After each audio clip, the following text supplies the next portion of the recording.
안녕하십니까? 트레이닝 하츠 티칭 마인즈로 웨스트민스터 소요리 문답을 함께 묵상하는 시간입니다. 67문답은 제6계명에 관한 내용입니다.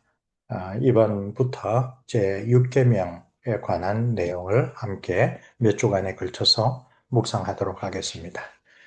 6계명을 소개하는 67문답의 내용은 아주 간단합니다. 제6계명은 무엇인가? 살인하지 말지니라 하신 것이다. 입니다. 첫 번째 월요일 묵상과 관련하여 창세기 9장 6절을 소개합니다.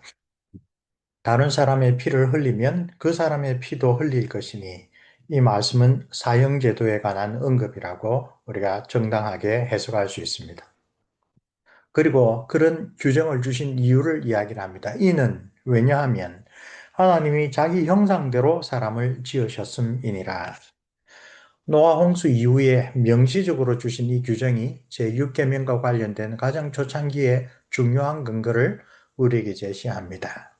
살인하지 말라는 계명은 인간 사회의 질서에서 나타난 규정이기 이전에 하나님께서 친히 내려주신 계명이고 그 계명을 주신 근거, 그 뜻은 인간을 하나님의 형상으로 창조하신 그 크신 하나님의 뜻에 있다고 가르칩니다. 즉 하나님의 형상으로 지음받은 인간을 해치는 행위는 그를 존귀하게 창조하신 하나님의 뜻을 심각하게 거스르는 일이라 라는 것입니다. 이런 점에서 하나님의 다른 피조물들을 해치는 일과 인간의 생명을 빼앗는 일 사이에는 중요한 차이가 있습니다. 예, 물론 피조물의 멸류관이자 하나님의 청지기로서 인간은 다른 모든 피조물들을 돌보고 존중해야 할 의무가 있습니다. 그러나 인간의 생명은 다른 피조물들과 비교할 수 없는 가치가 있는데 그것은 인간이 하나님의 형상으로 지음받았기 때문이라고 성경은 일관되게 가르칩니다. 즉 제6계명은 하나님의 영광과 직결되는 중요한 교훈을 우리에게 일깨워 줍니다. 오늘 고래를 비롯하여 멸종위기 생물들에 대하여 특별한 주의와 관심을 촉구하면서 그러나 종종 안타깝게도 인간의 생명에 대해서는 상당히 경시하는 사고방식이 득세하고 있습니다. 이것은 제6계명을 통하여 주신 하나님의 뜻이 무엇보다도 자기 형상으로 지음받은 사람의 존귀함에 그 근거를 두고 있다는 것을 우리가 잊어버리기 때문에 나타나는 현상입니다. 제6계명은 사람의 생명을 빼앗는 모든 종류의 행위를 다 의미하지는 않습니다. 우리가 뒤에 살펴보겠지만 제6계명에서 살인하지 말지니라 라는 이 계명에 사용된 동사 그 원래 히브리어는 라차흐라는 단어인데 이것은 일반적인 kill 라는 영어 단어로 번역되는 것이 적절하지 않습니다. 그것은 불법적인 살해라는 murder라는 의미가 더 강합니다. 또한 이 동사뿐만 아니라 만일 제6계명이 모든 종류의 살인을 금지하는 명령이라면 성경은 그 자체로 모순에 빠질 것입니다. 왜냐하면 구약 성경은 하나님의 명령에 따른 살인들의 경우를 무수하게 기록하고 있습니다. 단적인 한 사례로 사사 에웃은 자객으로서 모압 왕 에글론을 암살하였는데 그것은 신앙적인 일로 칭송되고 있습니다. 십계명을 해설하는 맥락에서 출애굽기 22장 2절은 자기 집에 들어온 도적을 막다가 그를 죽이는 경우는 합법적이다 라고 말을 하고 있습니다. 왼쪽 아래에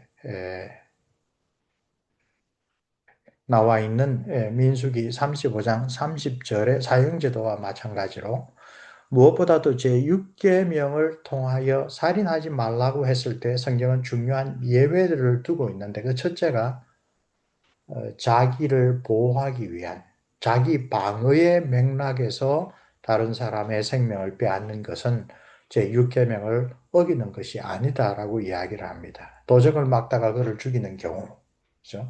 이런 관점이 좀 발전하면 방어적인 전쟁, 소위 전쟁 자체는 비참한 일이지만 그러나 다른 나라를 불법적으로 무력으로 침략하는 침략적 전쟁이 아니라 그런 외세의 침략에 대하여 자기를 지키는 방어적 전쟁에서 전투 시에 적군을 살해하는 것은 제6계명을 어기는 일이라고 평가되지 않고 오히려 종종 크게 칭찬받는 일로 성경은 기록합니다. 또 한 가지 중요한 예외가 사형제도이죠. 가장 심각한 형벌이 인간의 목숨을 빼앗는 사형제도입니다. 이것 역시 제6계명을 어기는 일은 아닙니다. 제6계명을 어기는 일은 하나님을 거스리는 큰 죄이며 사형은 그 취지의 적절한 형벌로 성경은 가르치고 있습니다. 이것은 이 계명의 올바른 의미 및 성경의 무수한 사례들로 뒷받침됩니다. 올바른 의미 우리 뒤에서 살펴보겠지만 살인하지 말라라고 했을 때 라차라는 동사가 어떤 뜻인가를 바르게 알면 그리고 구약과 신약의 무수한 사례들에서 정당하게 집행된 사형을 제6계명과 배치되지 않는 것으로 이야기를 하는 많은 경우들 통하여 우리는 사형 제도가 제6계명과 상충되는 것이 아니다라는 것을 발견할 수 있습니다. 예, 물론 인간은 불완전하고 완악하기 때문에 사형 제도를 남용한 사례들이 역사에 무수하게 나타납니다. 우리나라 대한민국의 역사만 보더라도 사형 제도가 대단히 잘못되게 사용된 것들이 곧 우리가 생각할 수 있습니다. 그렇기 때문에 사형의 형벌은 대단히 신중하게 집행되어야 합니다. 성경은 왼쪽에 있는 민수기 35장 30절에서 사형의 형벌을 내릴 때, 그 사형 판결을 내릴 때는 그 분명한 죄악에 대한 입증이 필요하다. 그래서 최소한 한 사람의 증언으로는 사형 판결을 내려서는 안 된다. 최소한 두 사람 이상의 증인이 필요하다라고 가르치죠. 구약의 그 관례들을 보면 이 사형 판결과 관련한 증인들은 자기가 제일 먼저 이 살인죄를 저질렀다, 사형에 해당하는 죄를 저질렀다는 사람들에게 돌을 던져야 합니다. 자기가 자기의 삶을 두고 책임을 지고 올바른 증언을 하도록 그렇게 되어 있었습니다.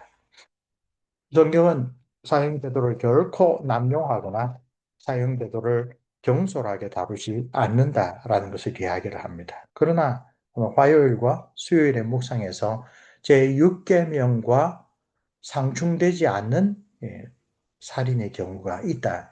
방어적인 전쟁, 자기 방어를 위한 행동에서 그리고 사형제도를 이야기를 합니다. 반대로 다른 사람의 생명을 빼앗는 일이 아닌데 자기 자신의 생명을 빼앗는 자살의 경우 이것은 제6계명이 엄격하게 금지하는 잘못된 행동이라고 성경은 가르칩니다. 6계명의 핵심 내용이 무엇이었습니까? 하나님의 형상으로 지음받은 사람의 생명을 빼앗는 것은 그를 존귀하게 창조하신 하나님의 거룩하신 뜻을 거스르는 잘못된 일이다 라는 것이 근본 정신이었습니다. 자살 역시 대부분의 경우에 그 자신을 향한 하나님의 뜻, 그를 태어나게 하시고 그를 이 세상에서 인도하시는 그 하나님의 뜻에 대하여 낙심하고 그 하나님의 뜻을 저버리는 행위이기 때문에 심각한 불신앙의 행동이며 제6계명에 저촉되는 행위입니다.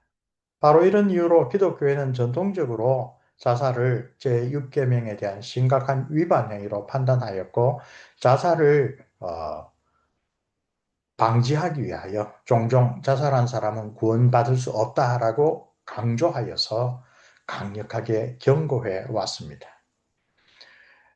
오히려 성경은 자살의 여러 가지 동기들 가운데 이 세상의 갖가지 역경에 대하여 그럼에도 불구하고 자기 백성을 돌아보시고 영생의 약속으로 위로하시는 하나님의 섭리를 의지하도록 권면한다고 가르칩니다. 왼쪽 아래에 있는 베드로전서 4장 19절 말씀. 그러므로 하나님의 뜻대로 고난을 받는 자들은 또한 선을 행하는 가운데 그 영혼을 미쁘신 의지할 만한 신뢰할 수 있는 하나님 창조주 하나님께 의탁하라. 그렇죠? 아무리 힘들고 어려운 가운데 이 세상에서 정말 애매하게 고난을 당하는 가운데서도 참된 신자의 마음은 하나님, 생명의 주관자이시고 우리를 영생으로 인도하시는 그 하나님의 손을 끝까지 붙들라라고 권면합니다. 그러나 모든 자살을 정죄하는 견해는 성경의 몇몇 사례를 고려할 때 신중하게 평가되어야 될 필요가 있습니다. 삼손은 자살했습니다. 오늘날로 말하자면 자살 특공대 같은 행동을 했습니다. 그러나 그것은 히브리서 11장의 믿음의 용사의 이름에 올라가는 그런 형태의 자살이었습니다. 성경에는 하나님의 뜻을 거스르는 것이 아닌 자살의 사례들이 있기 때문에 우리가 모든 자살을 일관되게 제6계명에 어긋나며 심지어 그래서 구원을 받지 못한다라고 함부로 우리가 판단할 수는 없습니다. 이것은 뒤에서 좀 더 설명하도록 하겠습니다. 그 형제를 미워하는 자마다 살인하는 자니 살인하는 자마다 영생이 그 속에 거하지 아니하는 것을 너희가 아는 바라.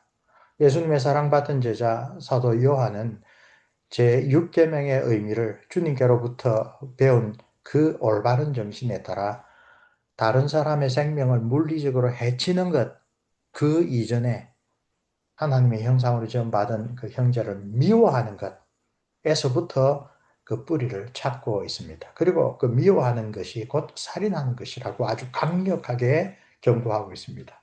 사도 요한의 이런 교훈은 십계명이 하나님의 윤리적인 교훈을 요약하는 것이라는 사실을 우리에게 다시 일깨워 줍니다. 제6계명의 취지는 물리적으로 다른 사람의 생명을 해치는 일을 금지하는 것에 그치지 않습니다.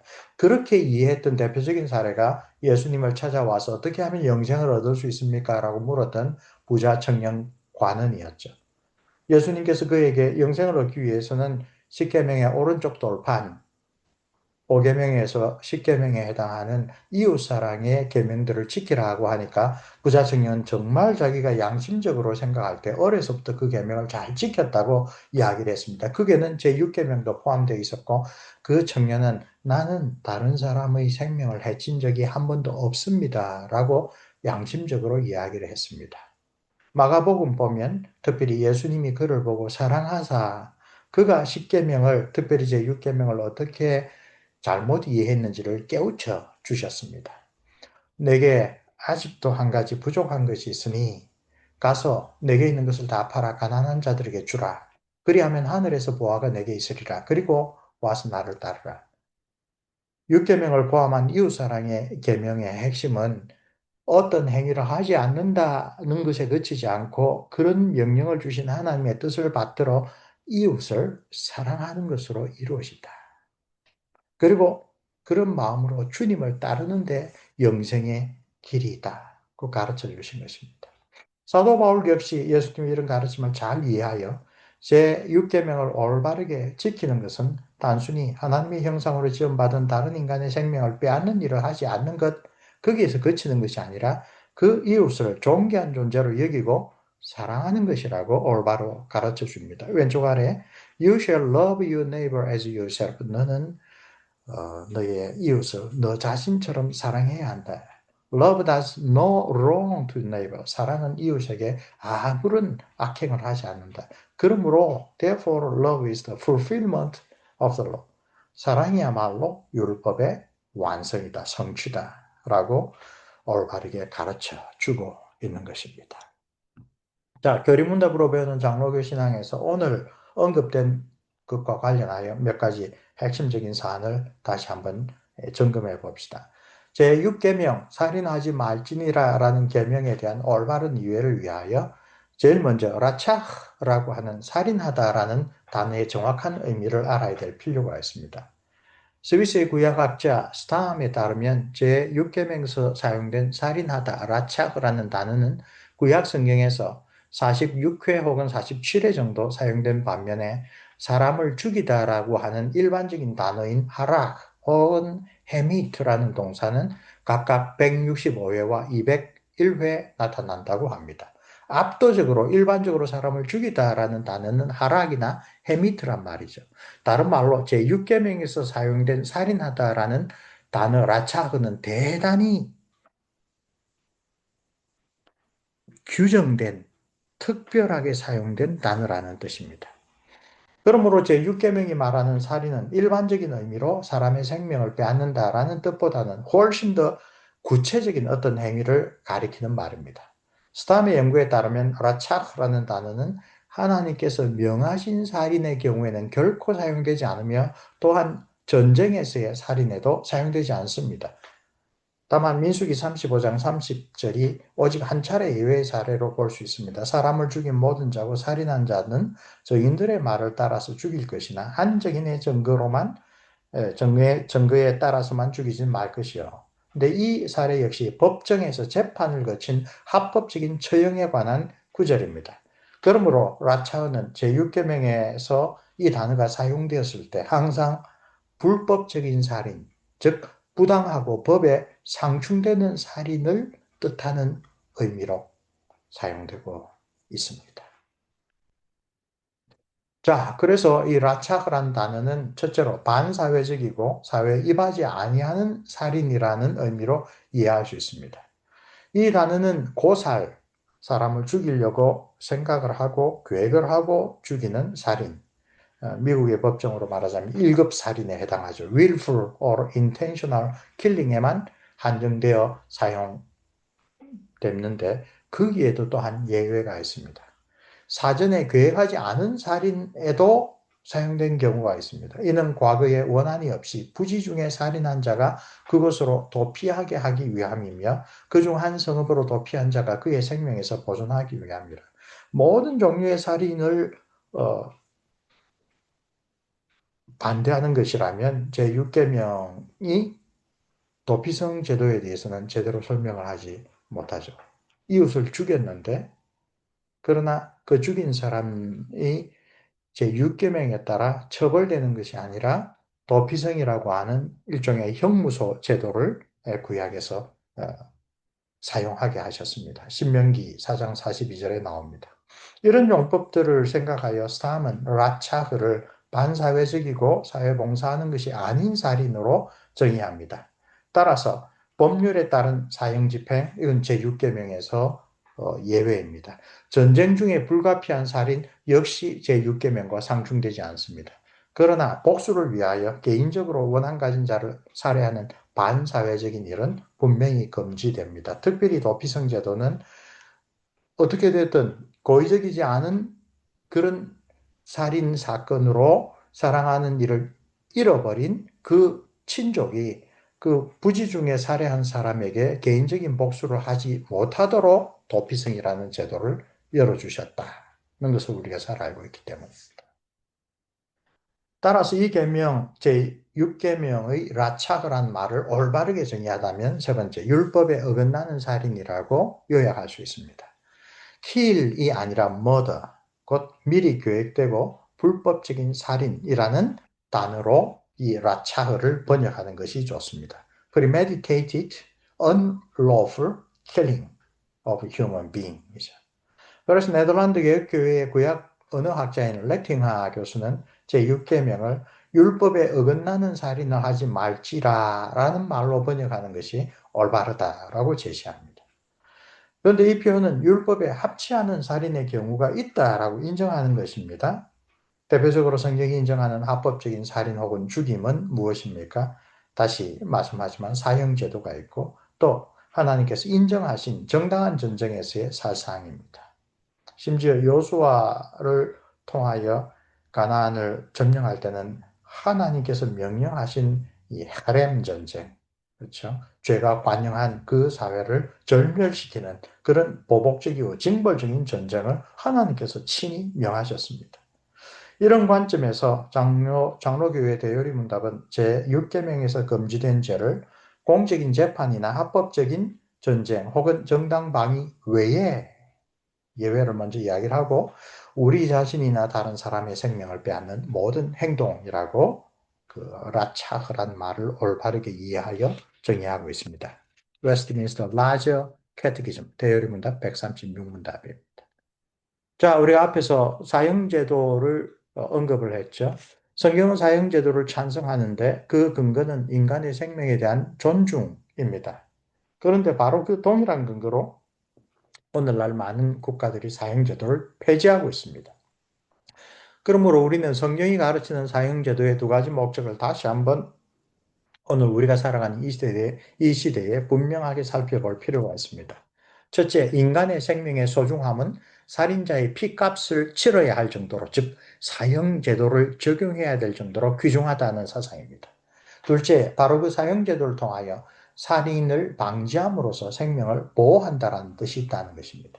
이 둘째 목적과 관련하여 사도 바울은 정부에 주신 칼의 권세를 로마서 13장 4절에서 말합니다. 보복의 권한은 오직 하나님께 있으므로 개개인이 복수를 하려고 해서는 안 되고 그 대신 하나님께서 보복의 권한을 주신 정부의 권세에 맡겨야 된다는 것입니다. 구약 성경을 보면 과거에 이런 보복의 권한은 친족들에게 있었습니다. 그러나 그런 시절에도 우리는 사적인 보복을 제어하기 위한 장치들을 주신 것을 알 수 있습니다. 도피성제도, 재판에서 일정 수 이상의 증인들을 요구하는 것, 성의 장로들이 재판에 참여하는 것, 재판에 대한 구체적인 규정들이 바로 그것입니다. 이처럼 구약에서는 가족 혹은 친족에 의한 보복에서 정부에 의한 권위로의 바람직한 발전의 모습을 뚜렷하게 볼 수 있습니다. 여기서 한 발 더 나아가 아예 사형제도를 폐지하는 것으로 나아가는 것 역시 바람직한 발전이라고 볼 수가 있을까요? 예를 들어 네덜란드는 일찌감치 1870년에 사형제도를 폐지했습니다. 그러나 제2차 세계대전 이후 오직 전범 처리를 위하여 나치 아주 잔악한 전범들을 처리하기 위하여 다시 부활되어서 400여 명의 사형 판결자들 가운데 41명에 대한 사형을 집행했습니다. 1981년 미국 기독개혁교회 크리스천 리폼드 처치 총회는 사형제도와 관련하여 다음과 같이 공식적인 입장을 발표했습니다. 국가는 사형을 실행할 권리를 가지지만 성경의 규정을 인정합니다. 그러나 그것을 반드시 집행해야 할 의무는 없다. 만일 사형이 실시될 때는 극도로 절제되어야 한다. 이 결의는 성경의 원리와 인간의 현실을 모두 잘 고려한 결과라고 평가받을 수 있습니다. 제6계명은 하나님의 공의를 이 땅에서 집행하는 수단으로서 국가 권력의 사형제도를 합법화합니다. 그러나 타락한 인간은 빈번하게 이 제도를 오용, 남용, 악용하였습니다. 길지 않는 대한민국의 역사에서도 이 제도가 무고한 생명을 빼앗은 사례가 많이 있었습니다. 권력자들의 폭력적인 위협, 사법부의 제도적, 인간적 한계들이 사형제도의 정당성을 의심하게 합니다. 이런 현실을 고려할 때 미국 기독개혁교회 총회의 결정은 우리에게도 시사하는 바가 상당히 큽니다. 성경의 가르침을 우리 인간의 경험으로 뒤집을 수는 없습니다. 그러나 우리 인간의 연약하고 부족하고 악한 모습을 고려할 때 그 하나님이 주신 제도를 어떻게 올바르게 집행하는가 하는 것에 대해서는 우리 자신이 깊이 돌아볼 필요가 있습니다. 이번 묵상에서 또 한 가지 나온 것이 자살이죠. 자살은 현대사회의 심각한 병리 현상입니다. 서구 사회를 기준으로 25세 이하의 사망 원인 가운데 사고사와 암으로 인한 사망 다음에 세 번째 사망 원인이 자살입니다. 교회는 전통적으로 자살 역시 제6계명을 어기는 것으로 간주하고 엄격하게 반대하는 입장을 취해왔습니다. 교육주의 여리문답들은 모두 일관되게 자신의 생명에 대한 책임을 제6계명에 포함시키고 있습니다. 자살에 대한 적극적인 기독교적 대처로서 이웃과 사회에 대한 배려가 중요합니다. 옆에 책이 있죠. The Ten Commandments, Manual for the Christian Life. 십계명에 대한 아주 탁월한 해설서 가운데 하나입니다. 이 해설서를 썼던 요켐 다우마 박사는 수많은 자살에 이르는 몸짓들은 고독의 심연에서 솟아오르는 도움을 구하는 외침에 다름 아니다라고 올바르게 지적합니다. 그러므로 자살이라는 문제와 관련하여 우리가 제6계명을 잘 지키기 위해서는 그런 병리 현상을 지옥 갈 나쁜 짓으로 비난하기보다는 오히려 궁지에 빠진 이웃들을 적극적으로 돌보는 것이 더 6계명을 잘 지키는 것입니다. 이웃 사랑을 위한 계명 가운데 하나이기 때문입니다. 교회는 자살이라는 죄악을 엄중하게 경계해야 합니다. 인간의 생명은 그 자신의 소유가 아니라 하나님의 것이기 때문입니다.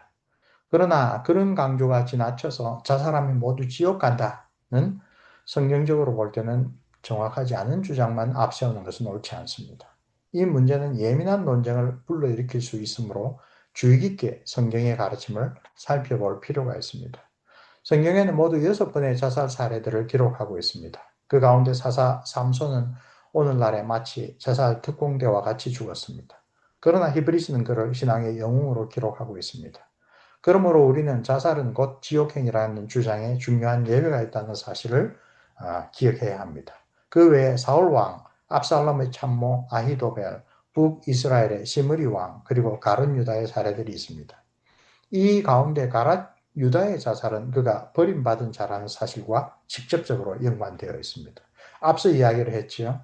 육계명의 아주 근본적인 것은 하나님의 섭리에 대한 이 부정과 낙심 또는 더 나아가 거부의 행위입니다. 그런 의미로서 자살이 아주 심각한 문제인데 모든 자살이 다 그런 의미로 저질러진 것은 아니다라는 것을 기억할 필요가 있습니다. 십계명에 대한 해설로 제가 앞서 소개했던 요캠 다우마 박사의 그 해설서와 더불어 제가 참고했던 많은 책들 가운데 다음에 세 가지 책들을 좀 소개합니다. 이상훈 박사가 쓴 21세기 십계명 여행 상당히 깔끔하게 잘 정리된 좋은 책입니다. 그리고 김홍전 목사님의 십계명 강해 설교집, 그리고 스탠리 하우어스와 윌리엄 윌리몬 두 분이 함께 공력한 십계명, 세 책 모두 여러분들에게 한번 일독을 권할 귀한 좋은 책입니다. 자, 오늘 묵상은 이것으로 마치겠습니다. 수고들 하셨습니다.